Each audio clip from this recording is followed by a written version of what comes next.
Welcome to the Rim Break Rodeo. We hope this video helps.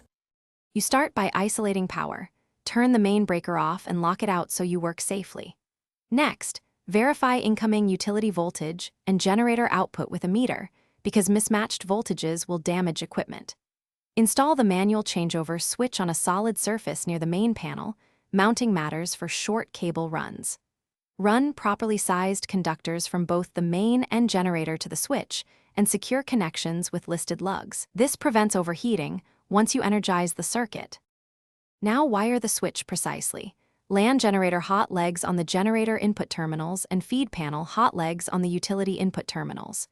Keep the neutral configuration as the manufacturer requires, sometimes cut, sometimes continuous, because neutral handling affects bonding and safety.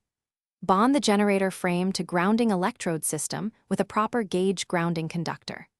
Once connections are made, tighten every lug to the specified torque. Loose lugs create heat and arcing, so labeling each conductor saves time during testing. Once wiring is complete, start the generator and let it stabilize. You want steady voltage and frequency before transferring.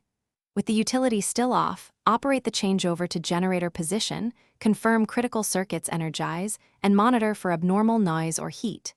When utility power returns, switch back to utility, then shut down generator per procedure.